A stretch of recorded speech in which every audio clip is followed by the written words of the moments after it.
my announcement is to introduce the speaker, and it's a great pleasure to do so.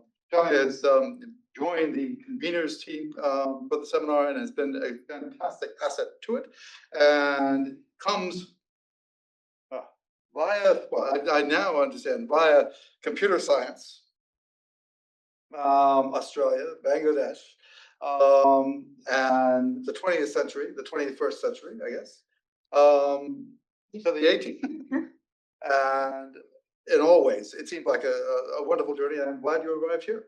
And she's speaking to the title, what is the human? Recuperating Histories of Textiles Workers in Bengal from British East India Company Archives. Over to you. Thank you very much, Tim. So it's very nerve-wracking presenting paper that is so much a work in progress, and particularly because I've been really enjoying this community and sitting on the other side asking my really difficult questions, and now I feel like I'm coming out. I also particularly wanted to give a very warm welcome to the people in Bangladesh who have joined online. It's 11:30 p.m. there, and please do feel free to prepare questions. If there's anyone who wants to ask a question in Bengali, there's plenty of us in the audience. In fact, 3 of us in the audience who could, in fact, translate for you. So with that, in I go. So in the village of Madhushal in what is now Bangladesh, Nehaltai was a tati, or a weaver, supplying cloths to the British factory in Dhaka. In 1799, he received an advance of 48 rupees from the British East India Company to produce 8 pieces of superfine tanzeb, one of the most expensive varieties of the infamous Dhaka muslin. When he fell ill, his young apprentice continued the work. Nehaltai died in November 1800. Later that month, a company employee, a gomasta, arrived from the Dhaka factory to reclaim the debt owed to the company. He seized from Nehaltai's home a loom, a stone cup, a brass bowl, amongst other things. And living with Nehaltai was an elderly woman, a katani, or a spinner, who was locally known as Ramhari's aunt. Now, I've just given you a map here to so you know where I'm talking about. The X marks where this is happening, and Dhaka factory is the spot there. And I've also given you some working translations in a grey box that are sort of placed in the western part of Bengal, sort of as a passive-aggressive corrective to the really intense focus on West Bengal in all historiography in the Anglosphere about Bengal. So anyway, with that. So from that home of the spinner, the company seized 1 rupee worth of earnings for spinning, as well as 12 bhari of thread she had spun, roughly translating to about 4.5 ounces. And before departing, the company agent captured Nehaltai's apprentice, or nofur. He wrote that if there is a nofur, it is the practice here that they be sold if necessary. Perhaps we'll never know what that weaver's apprentice felt about his uncertain future as the boat departed down the tributary of the Meghna River on the 29th of November, 1800. Today, these items seized from indebted weavers and spinners, just like Nehaltai, remain at the British Library, housed within a massive collection of Dhaka factory correspondence in Bengali. It's an archive of debt, and it's created by the South Asian employees of the company, known as the Gomasta, as I said, working as subordinates to the British resident in each factory, John Taylor, in the case of the Dhaka factory at the close of the 18th century. In the late 18th century, Nehaltai and his unnamed assistant and Ramhari's aunt were all caught in the twin global processes of empire and industrialisation that were driving the decline of the hand-woven cotton industry. The rise of cotton kingdoms built on transatlantic slavery in the Americas and the Caribbean came to dominate a new political economy of racial capitalism, supplying cotton fibre to the new machine-driven cloth production centres in Britain. As Walter Johnson writes about the Mississippi Valley, By the early 19th century, quote, the reduction of landscape to cotton plantation and of human being to hand resulted in the radical simplification of nature and a radical simplification of human being. Read against this backdrop, in South Asia and other centers of hand-woven cotton, countless weavers, as countless weavers like Nehal Tai breathed their last, I want to suggest that so too died particular forms of human subjectivity. The Dhaka factory records contain rich records of these people contracted to the company who were caught in processes of both economic and epistemic change. Specifically, these records come into existence after 1753, and the very production of this Gormaster's archive is, of course, driving this change. So they come into existence after 1753 when the company stops using the Dodan contracting system in Bengal to purchase textiles. And sometimes it's referred to as the Dadni system or the Dodan system.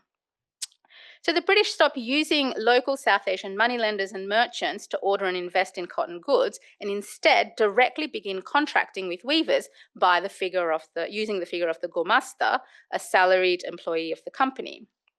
Now, before I jump into my read of these rich Dhaka factory archives, I want to just give you a picture of how this paper fits in to my larger book project. So the company archive is one of a number of collections I'm using, as you'll see, to tell a history of textiles in 18th century Bengal. Now, the project began with a focus on this one particular cotton plant, the Nurma tree. And in the sort of 1770s, 1780s, it's very much recognized as the cotton that is, producing the Dhaka muslins. And it comes from the hills, the Chittagong hill tracts and up in Assam.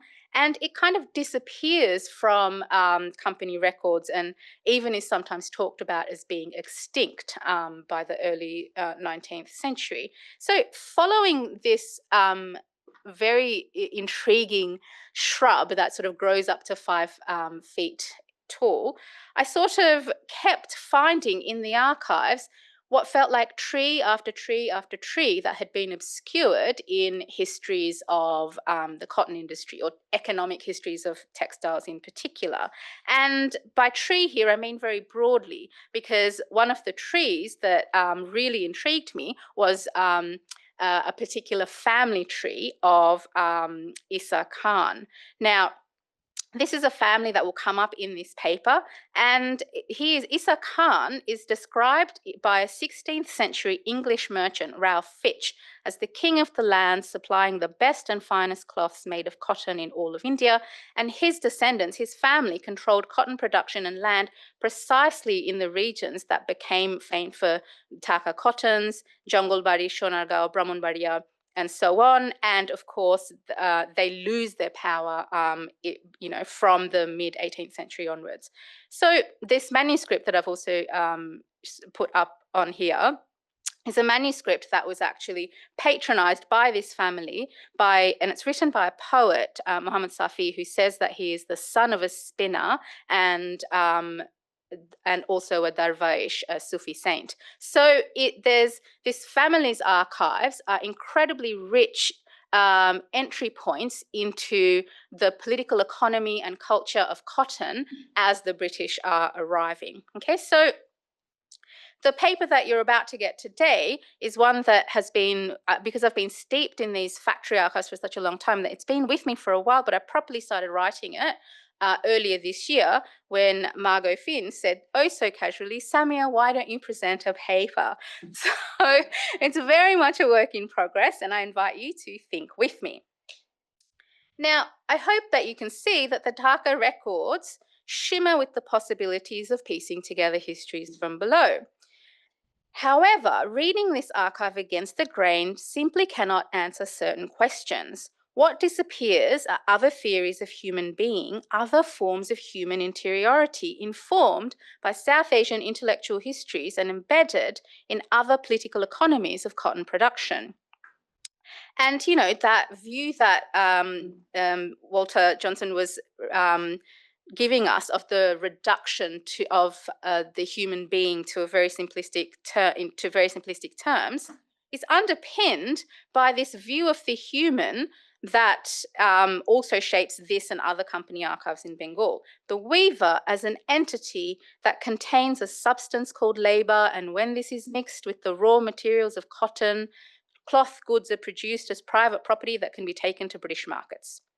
Now, you will all be familiar with this formula, and it is a formula that John Locke perhaps first articulates in his discussion of the origins of private property using the example of an oak tree. And another one of my chapters actually looks at this particular concept of the oak tree and how it travels in South Asian cotton lands. Now, as a very rich historiography of 18th century Britain, detailing shifting ideas about self, subjectivity, and human interiority tell us, you know, of course, people were not reduced to that particular narrative of what the human is. In fact, that narrative of the human as it is being implemented through factories, through industrialisation, actually sits alongside an incredibly rich sort of set of debates and constantly changing ideas about subjectivity in Britain itself.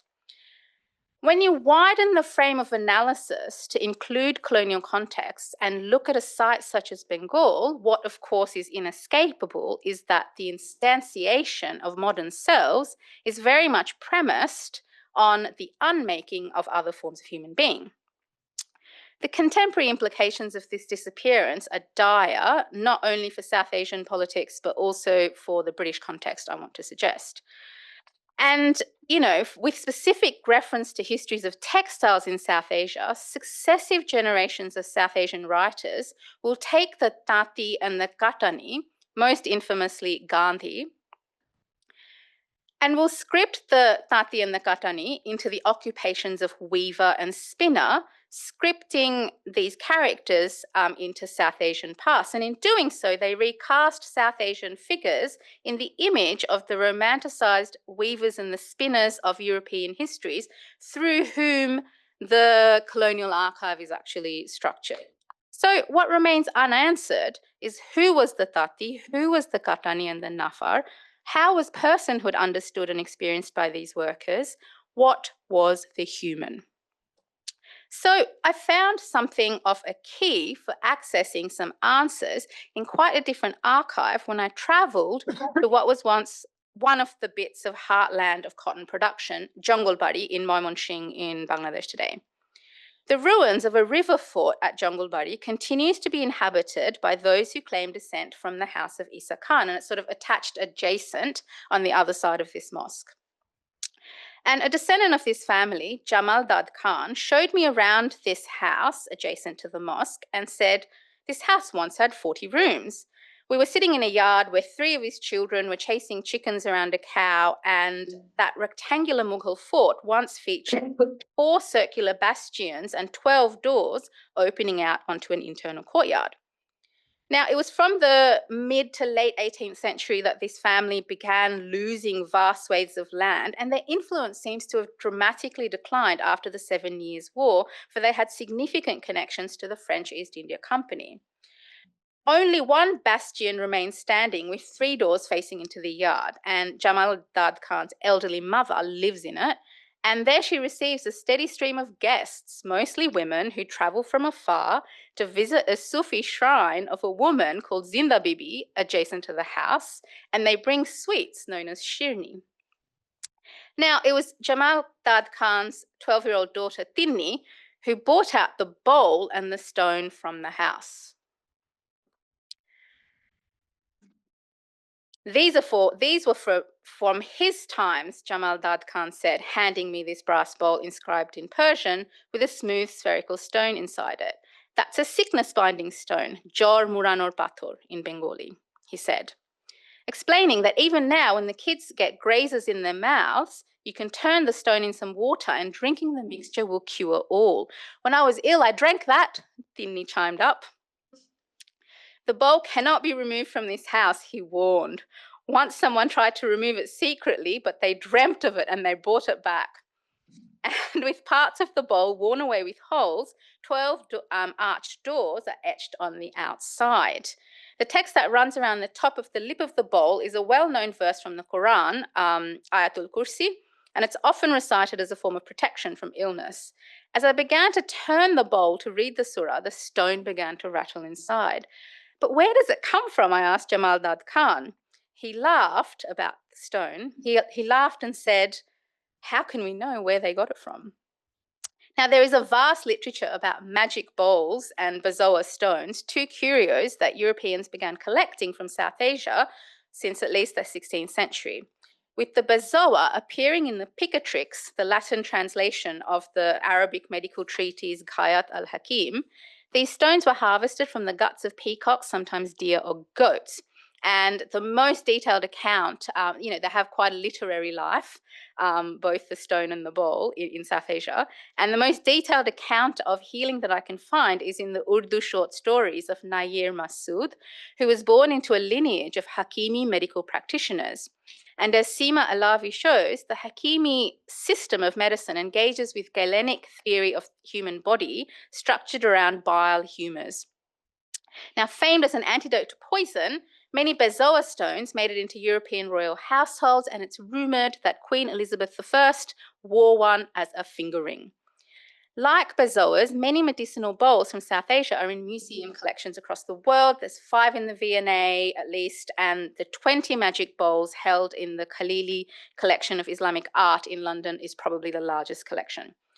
As Finbar Flood writes, across the Muslim world, metal and ceramic bowls inscribed with text were, quote, washed with water or other liquids that absorbed their efficacious force, and this was then ingested by those suffering from a range of afflictions, from animal bites to fever or problems with parturition. So, for my purposes, the stone and the bowl seem to offer promises to answers to a set of questions that preoccupied me about cotton production. What was the human? Who was the human employed in these worlds? How was human interiority thought about before the colonial splitting of the mind and the body, before the modern partitioning of the person into conscious and unconscious selves, and the carve-up of South Asian communities into occupations and religions in the writings of company men? As I turned the bowl and tried to read, its design seemed to offer answers, for it depicts a series of 12 pointed archways or doors evoking a house, long a device in South Asian literature and many other literatures, theorising human subjecthood. With the motif of the barodari, or the 12 doors, as a house built around 4 sides of a central courtyard, operating as a standard Mughal architectural feature, one reading is the bowl depicts a house that corresponds to the architecture of the Junglebari fort itself. Could the bowl be a miniature of the house?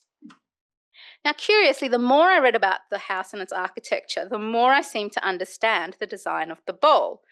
Travelling to Junglebari in 1984, for example, Abul Kalam Muhammad Zakaria wrote, quote, even in winter without a boat, you can't get to the fort area. The house appears as a floating island from a distance because it used to be surrounded by a moat with water on all sides. Water receded in 1990s, and today the house stands dry even at the height of summer, the rainy season. However, on becoming aware of the Junglebari fort as a floating house, one of the key design elements of the bowl suddenly became visible. The bowl is in fact a lotus flower, a plant. At the base of each of the 12 doors is a petal, and rotating the bowl over, you really see this lotus design. An aquatic plant growing on the waterways throughout the Bengal Delta and flowering each summer, lotus holds a prominent place in the imaginative geographies of Bengal, and definitely 18th century Bengal. It is the seat of the Buddha, as well as the birthplace of a range of divine figures. So in the genre of stories known as the Padma Puran, or lotus history in English maybe, Goddess Padmavati is born on a lotus leaf and is the deity of snakes and epidemic diseases. So this brass bowl to me began looking simultaneously like a house, a lotus, and a person, appearing to be 4 different things distilled into one, each a metaphor for the other. Curiously, the opening text inscribed inside the first door offers one way of understanding this phenomenon of flickering realities. It reads, the truth has come, and falsehood will vanish, and Mayavadi will vanish. Say every poison, Sehri, will vanish. Okay. Now, what I've done here is I've highlighted in green the part of the text that is actually a Quranic verse. And where there is that red word, that's Mayabadi, and that's where the Persian text begins. Now, it's no small thing to sort of mess with Quranic text. So by taking Quranic text and then splicing another word into it, it really turns your attention to Mayabadi, which is what it's wanting to do. So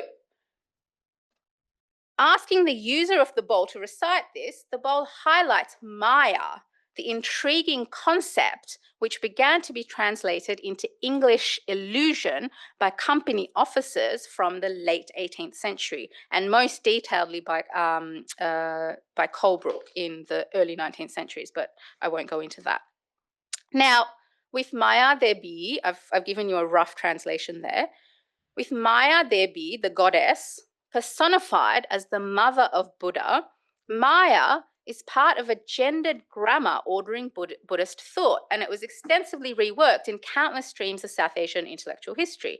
And these reworkings animate signature motifs such as the illusory snake that turns out to be a rope on closer inspection, and animates these motifs in order to theorize the complicated relationship between what is illusion and truth, between what is fleeting and infinite, between the imaginative and the empirical, and of course, between the dream and the dreamer.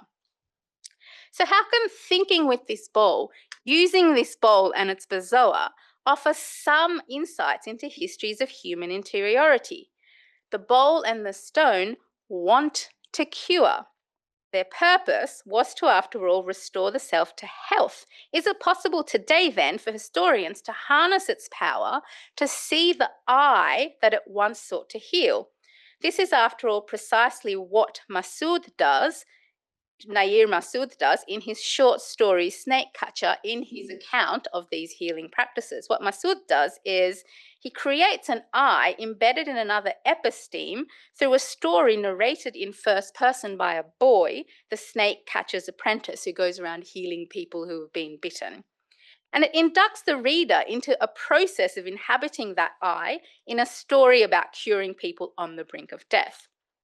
Likewise, could I possibly use the bowl and somehow bring imaginatively back to life the various selves engaged in cloth and thread production who are now dead? Nehal Tai and his unnamed apprentice. Now, zooming out, this in some larger sense is after all what the historian's task is. We receive the lifeless remains of people who have died and we bring them to life in the imagination of our audience. Many, of course, most famously Carlo Ginzburg, pointed out that what the historian and the healer do are cognate things. In the era where the bowl and the bezoar were techniques used to heal, weavers and spinners, the cause of ailments was understood to be various types of maya, sihr, poison, or jadoo, illicit magic, terms that are used interchangeably on the text of the bowl. And to grasp the workings of this bowl, it's important to remember that it's operating on a terrain of power inhabited by people for whom death means something completely different to what it does to us. If you live in a world that believes in rebirth, death means something very different. It is not the extinguishment of life. Restoring to health for many would have meant release from Maya, the fleeting illusion of life. Now, if this was a methodology of recuperating history that was to work, my next task was to apply it to my first patient, the defaulting weaver who died indebted to the East India Company. So here is what happened when I tried to do this over summer. It's a mad story, so hold on. Firstly, printing out the photographs I took at Junglebari of the bowl and the bezoar, I wrote out the Persian lines etched into the doors, just like I've shown you here, and I began reading these early each morning, trying to understand them. Then each day I would plod to the British Library to look once again at the Dhaka factory correspondence. And there, suddenly, I began seeing new things that I had somehow missed. beginning with the lists of items seized from various dead weavers' homes. It turned out there was a brass bowl and a stone in the house of almost every weaver whose things were seized and itemized by the company. Sometimes these brass items appeared on company ledgers as lota, a word for bowl or pot, which has a long, complex entanglement with the flower known as the lotus in both Greek and Arabic. Why did these weavers' and spinners' homes have a lota and a stone? What was their use? The remainder of this paper is a history of 4 households of weavers and spinners, with about 3 people in each of them, households that became visible to me using this method of reading this very recalcitrant company archive. So let us begin with Nehal Tai, who you have already met. Nehal Tai lived with the unnamed Nofor and Ramhari's aunt in a household at Madhushal, which, as I've said, I've marked with the X there. And he was one of many weavers supplying cloths to the company whose name carried this appellation Toi. I've spelt it here TAI, but actually the pronunciation when you've seen it written in Bangla is Toi, TOI. So each arung was divided into several administrative units called dihi, and the Dhaka factory records offer us incredibly rich details of who was contracted at these, even though it's quite patchy. So, for example, for the year 1809 at Shonargaon Arung, we have all the contracts that year that the company actually made with weavers. Is the claim in the archives. And in Dihi number 11, there's 13 Dihis in total. In Dihi number 11, the company contracted 26 weavers with the name Toi, 16 weavers with the name Shou, and 3 weavers with the name Lai. And there was, 2 others. So I've given for you there just the way that I've had to go through and actually write out some of these archives in like I've had to type them up so I can start seeing the connections. As you can imagine, if there's 13 of these bundles, this is one bundle, if there's 13 of these bundles and each of these lines is a contract that is telling you in incredible detail about where the person lives, how much they're contracted for, it's an incredibly rich set of information. Now, I've said that there's 26 weavers with the name Toi just in this one dihi, and this is a group of people usually associated with Buddhist communities across the foothills of the Himalayas. The presence of Toi houses in lowlands cotton weaving in Bengal is a detail that has not received any attention in economic histories of textile industries, as far as I'm aware, in Bengal. With Buddhism hovering at the temporal and spatial bounds of modern South Asian historiography, in Bangladeshi national consciousness and the largest Buddhist populations in the hill regions at the borders of Myanmar and India, the Chakma, Marma, and various other groups living in what was once the cotton cultivation regions of Mughal geography, which were once known as Karpas Mahal.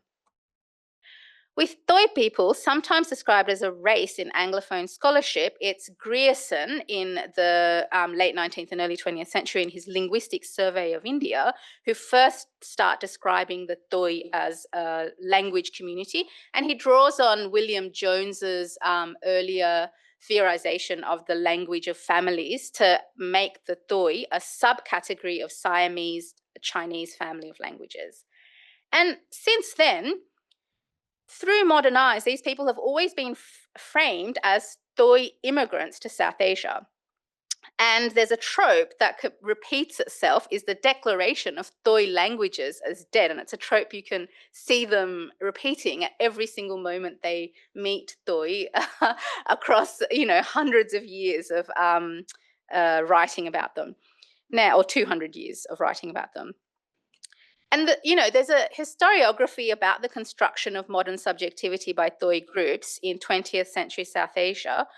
In the case of Assam, and Yasmin Saikia writes about the Thai Ahom movement that gained ground in Assam from the 1980s at the borderlands of the Indian nation state.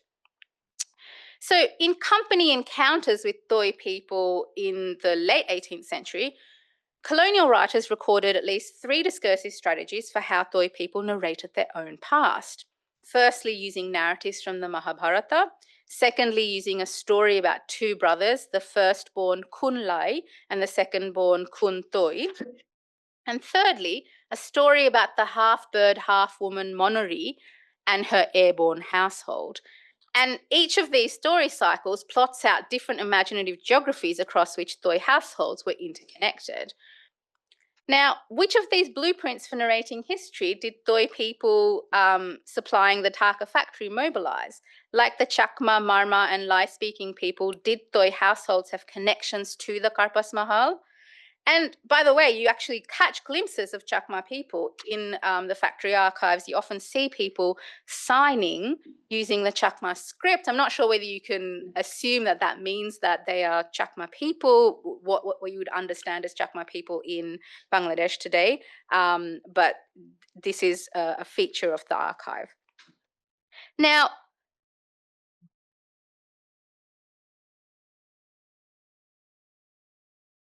Anuradha Rai, amongst others, tell us that the Bengali language literatures of the 18th century show you that there's 2 routes of travel connecting the Himalayan foothills to the locality that Nehal Doi lived with Ramhari's aunt and the Nofor.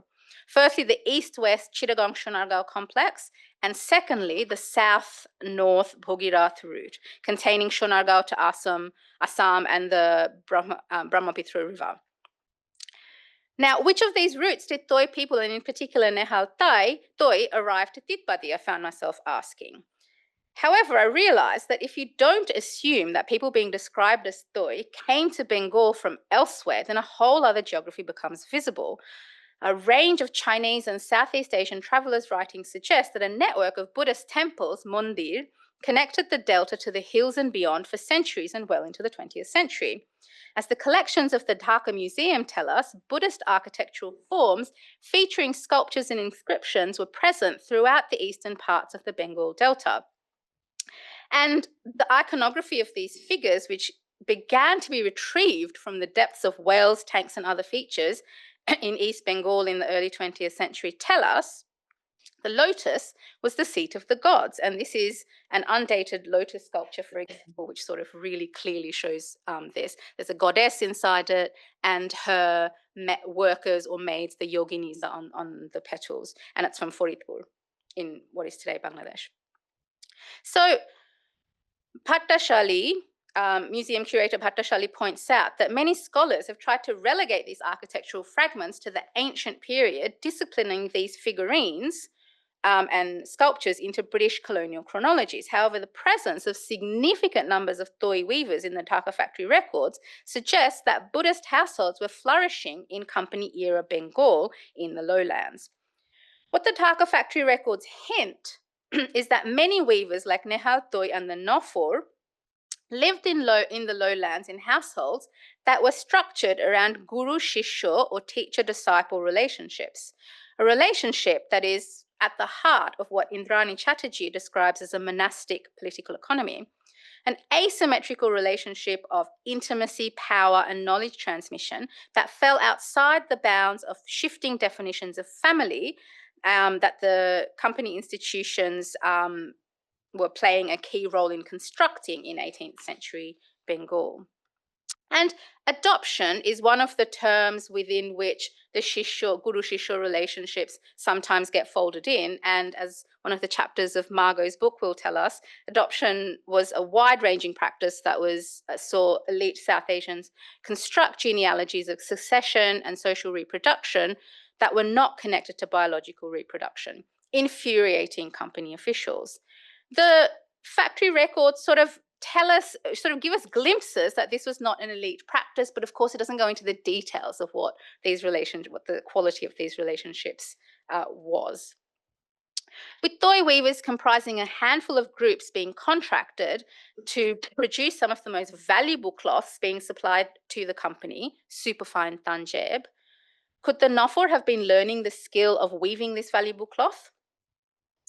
What we know is that these company contracts, this is what one of the company contracts with the weavers looks like, incorporated Thoi weavers into these cycles of debt via agreements that worked via a system of advance, an instrument that has been closely examined by historians of South Asian textiles. And the reason it's been quite closely examined is that this is one of the pillars of the analysis of the drain of wealth from Bengal to Britain. Okay, so analysing these contracts that the company issued has featured quite big in that narrative. When the company Gormaster wrote that Nehal Toi had no wife or children, what he meant was there was no one to inherit the debt or property according to company rules of succession.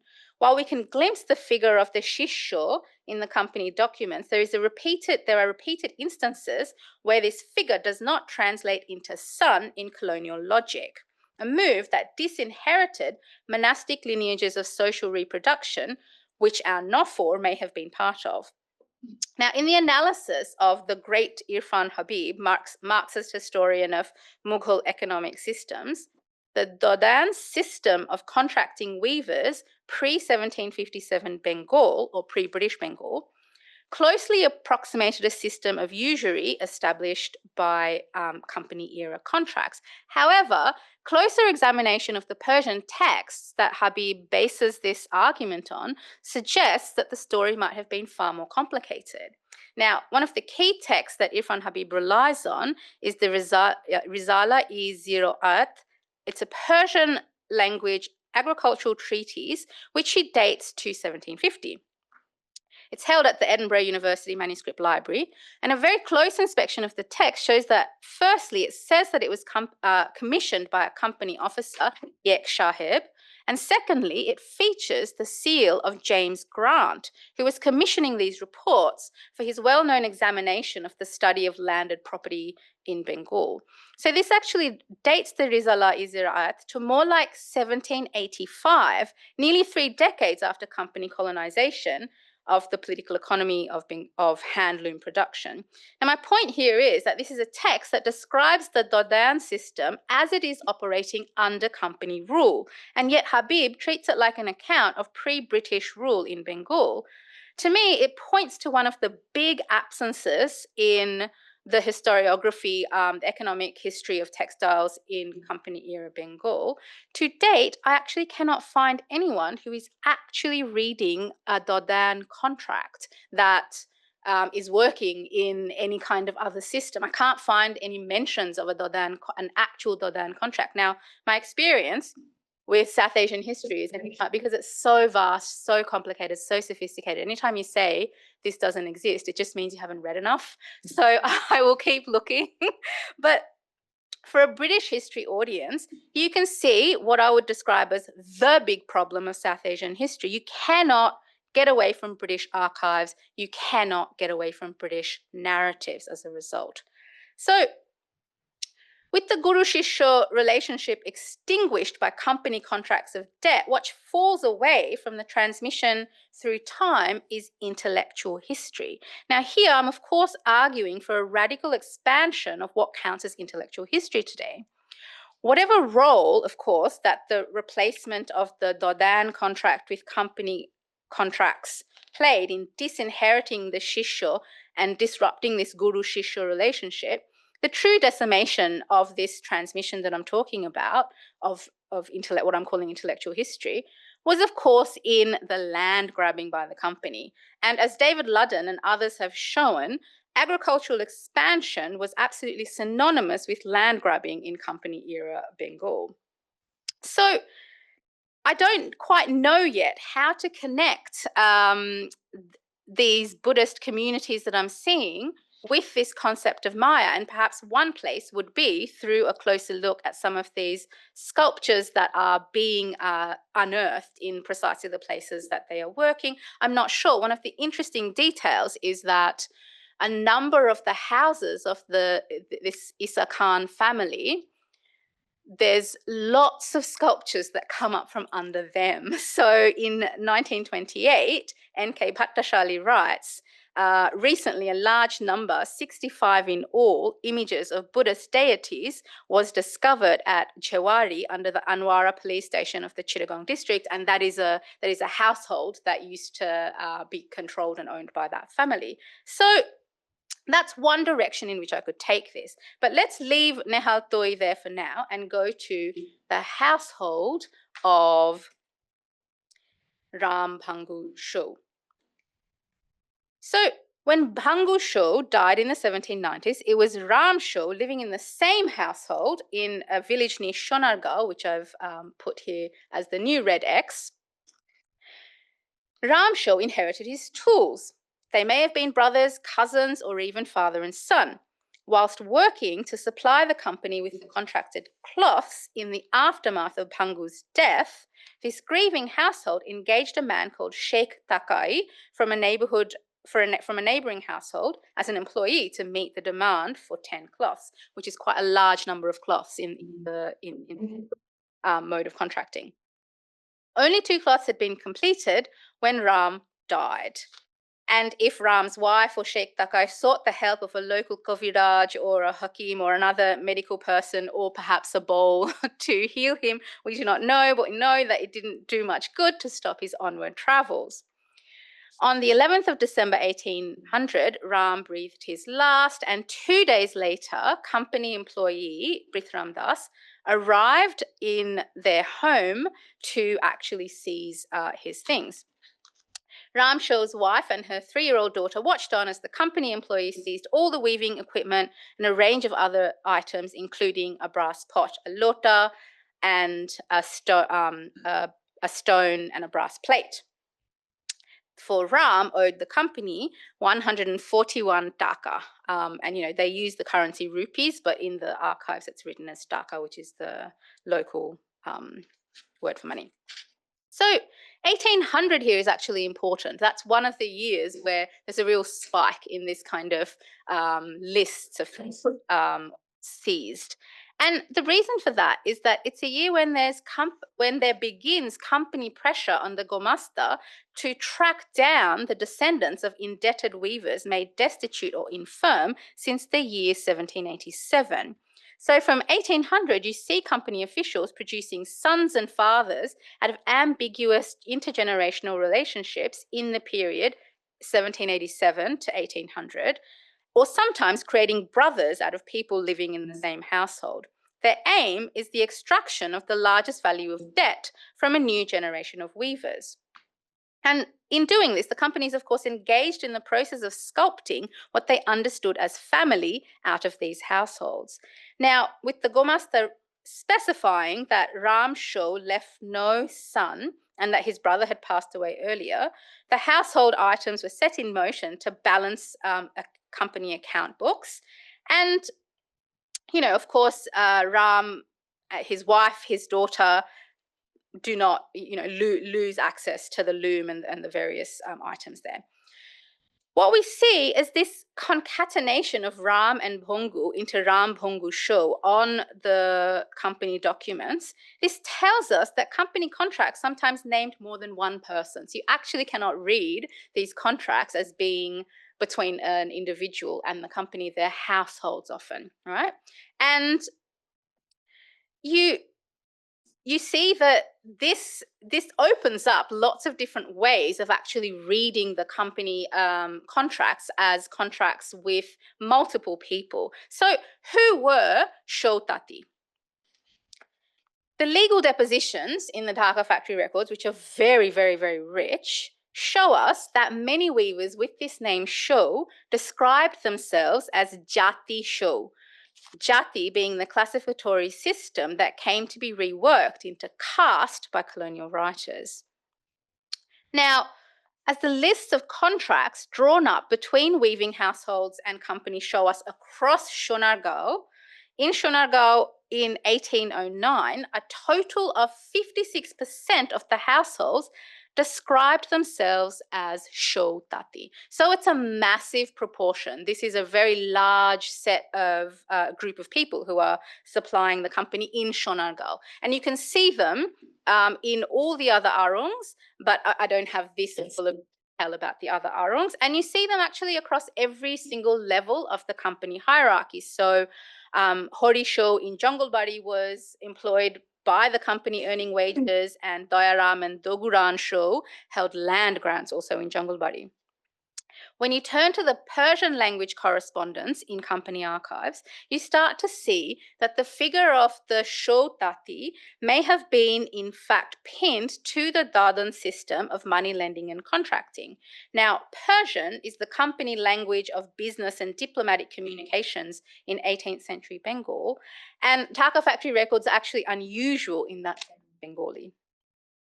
Show merchants feature prominently as moneylenders and bankers in company Persian records, as well as South Asian literary archives in the poetry of Kabir and also the Guru Granth Sahib from 16th and 17th century.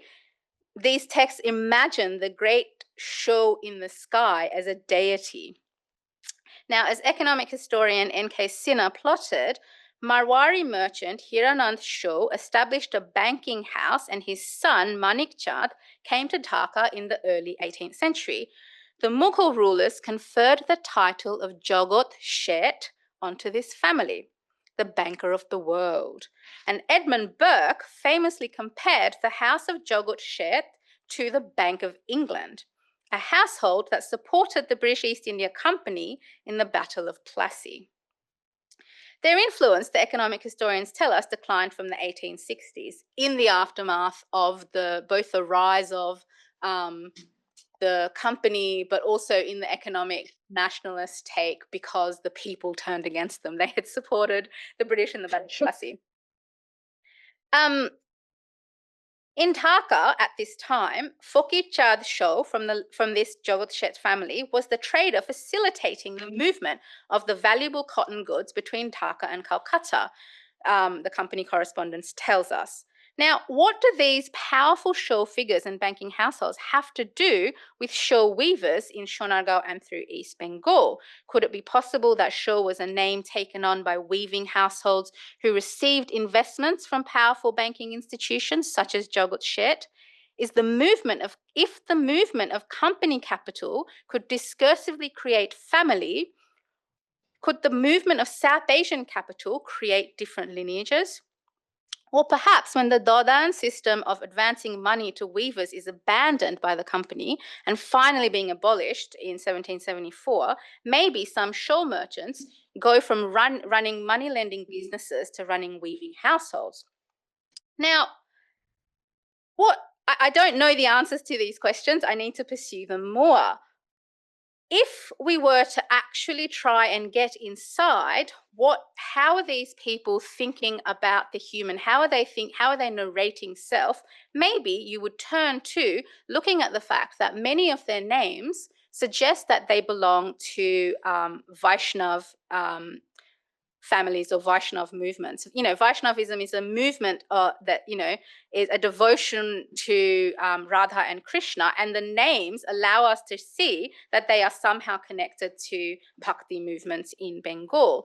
And the fact that weavers in Sonargaon in particular were very closely tied to these Vaishnav temples is something that really comes across in this incredible inset that I've got, and I've got to really think about it much deeper. The tilak mark on the forehead of this ascetic who is weaving shows that it's a Vaishnav, and it's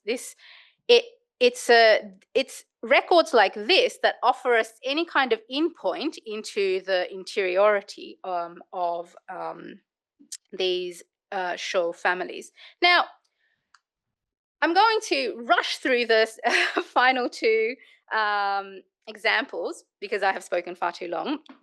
What I want to do is tell you about Zakir Razavi now. As I said, there was pressure in 1800 for the company to extract debt. And what you see is that when they actually don't manage to extract debt, then we actually can't see what on earth happens. This is demonstrated in the life of the weaver Zakir Razavi. His father, or his quote-unquote father, dies in 1789 in a village called Kagotto in near Sonargaon. And Zakir Razavi seems to contract both with Titbadi and Shonarga Arung, and he seems to be quite rich. Now, the problem is that I kept looking at the archives going, did the household have a bowl? Was there a lota? Was there a stone? We do not know, because across the 4 decades that the archive spans, Zakir Razavi successfully evaded company demands that he pay Tungur Pradhanya's debt of 282 Dhaka and 111 baif. Now, further, I need to follow him more, okay? But he is a very intriguing figure in that he actually directly writes to John Taylor, the resident of the Dhaka factory, pushing back against this narrative that it is he is in a son-father relationship with Pradhanya and that he owes money. But I want to sort of leapfrog over him and get to my last story, because over the summer, as I chased Zakir Razavi through quite a rich paper trail of power struggle between the Gomasta and a weaver, who clearly wielded some power, I became increasingly frustrated. I couldn't get any glimpses into his household. He essentially wins against the company. So early each morning, reading the bowl over summer, queuing to get into the British Library, I would wonder, but if I don't find the itemization of Zakir Razavi's house today, how will I get any sense of who they were? How will I glimpse anything of their interiority if I cannot gain entry into one of the many Muslim households who were spinning and weaving for the company? And then, early one morning, I did. It just so happened in a dream.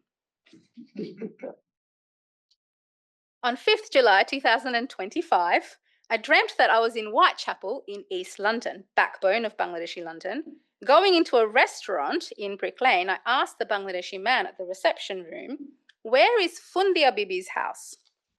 In the dream, even as I utter the words, I wonder, who on earth is Fundia Bibi? I don't know who Fundia Bibi is. For what I had meant to ask is the location of the mosque. Confused by my question, the man says, "I don't know where her shrine is, but the mosque is just down the street." Walking down Brick Lane, just before I reach the East London Mosque, I slip into the adjacent attached house to the mosque through a hidden entrance. In a stairwell, I am trapped with 3 generations of distressed women whose home is under attack. Running from the intruders, we make our way up the stairwell, climbing floor after floor. Eventually, I find a door. It's a way out. We all stumble out into the corporate university, all glass and concrete. It looks like Melbourne University, which is where I once had a job. And we can see the exit to the street. In the dream, the neoliberal university offers an unlikely exit point for these generations of women whose house is under attack. On waking, I wrote down the striking dream sequence, and 3 nights later, when I was preparing for the next day of archival research at the BL, I noticed item Bengali 1048 in the Dhaka factory records catalogue. It was a file on Fundia Bibi. Next morning, I order the Fundia Bibi records, and sitting in the Asian and African reading room at the British Library, I discover that Fundia Bibi was an 80-year-old thread spinner. In the village of Gopalpur in Hooghly, today in West Bengal, India. In Fundia Bibi's house lived 3 generations of women, all thread spinners. On a winter night in 1814, their home was attacked. Fundia Bibi, her daughter Noguna, and granddaughters Harini and Tajini were asleep on the bed with their great-granddaughter Huria. And at 2 a.m., raising the woven straw entrance, 3 men enter the house with 2 blazing torches. As Fundia Bibi testified, after cutting the silver necklace off Noguna's throat and the copper bracelet of the hand of granddaughter Harini, they take some other goods. The thieves break into the chest where the household items of value are kept, and they escape into the night with the loot, including 2 young saplings, a sari, and 2 bowls, brass. When Fundia Bibi, Naguna Bibi, and Harini Bibi all give these lengthy accounts of intrusion, the only man who testifies is a witness called Zakir Mullah. He was Fundia Bibi's son, and the fact that he states that he held an Ima and read the Quran confirms that the house was attached adjacent to a mosque. Now, I won't go into the history of the Ima. It's a rent-free piece of land. What I will say is that Fundia Bibi's story raises many questions about the role of the Aima in thread production, the land grant, the rent-free sort of land that is attached to temples, mosques, mondir. Now, by the early 19th century, when in Hooghly, when Fundia Bibi's sleep was intruded upon, there were over 700 Aima holders in Hooghly alone, these being key sites for the production of the countless manuscripts that remain in various archives in Bengal. And many of the literary archives that I've been pointing to in this paper were produced on these lands.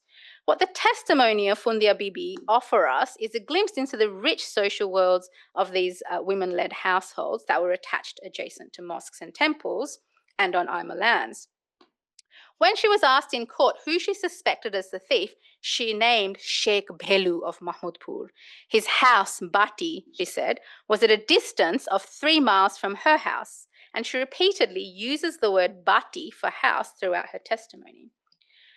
About 2 years ago, as Fundia Bibi explained to the judge, another woman, Babu Sheikh's wife, borrowed some jewelry from our house to attend a wedding. Sheikh Pelu's wife also went to that wedding where she eyed the pieces.